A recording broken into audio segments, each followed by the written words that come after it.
So pay attention as we solve this problem together. The question says that if the value of alpha plus beta equals 90 and alpha ratio beta is 2 to 1, then what is the ratio of cos alpha to cos beta?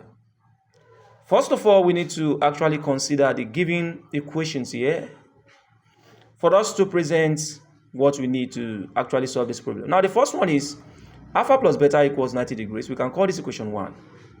Now, the second expression given to us is alpha ratio beta equals 2 to 1. On that note, from that second expression, we can express the ratios as proportion, that is as fraction.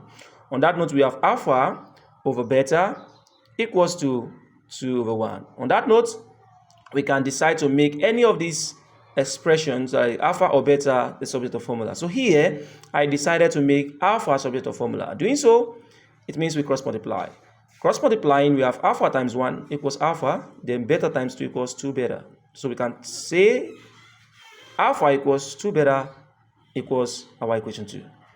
Now, since we have an equation for equation 1, we can actually put 2 beta for alpha in equation 1. Doing so, we are going to have 2 beta plus beta equals 90. Now, adding this up, we have 3 beta equals 90. So looking for beta here, we divide both sides by what? By 3. Now, dividing both sides by 3, we are going to have beta equals 30 degrees.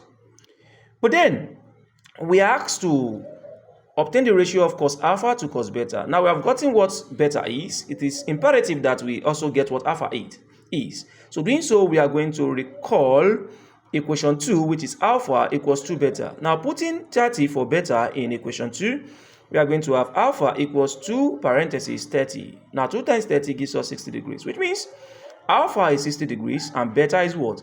30 degrees. On that note, we need to express the requirement, which is the ratio of cos alpha to cos beta, which is equals to cos 60 ratio cos 30.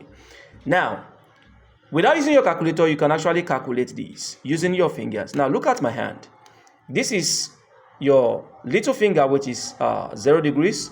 The ring finger, which is 30 degrees. The middle finger, that is 45 degrees. The index finger, that is 60 degrees. And the thumb is what? 90 degrees. Now, the formula for cos is the square root of fingers above all over 2.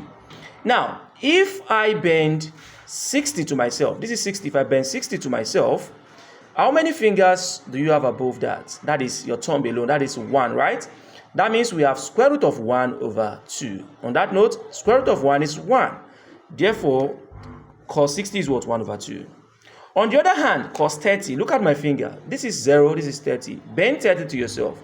How many fingers do you have above that finger I bent to myself? We have 1, 2, and 3. On that note, we have the square root of 3 over 2. So, on that note, that equals to 1 over 2 ratio root 3 over 2, okay?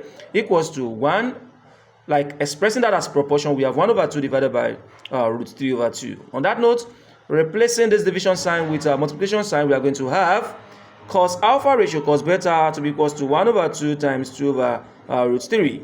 On that note, 2 cancels 2, we have 1 over root 3. Now, we can actually solve this further by rationalizing the denominator so as to eliminate the rational expression as in the denominator part. Doing so, we have 1 over root 3 times root 3 over root 3. Now, root 3 times 1 will give us root 3. Now, root 3 times root 3 will give us 3 because square root of 9 is what? 3. On that note, expressing this fraction as a ratio, we have a cos alpha ratio cos beta equals root 3 ratio 3. And that is the final answer. Don't forget, I still remain your tutor, Prince Obajowo Daniel Diniko, also known as the Mathaholic Arithophysical Biologist.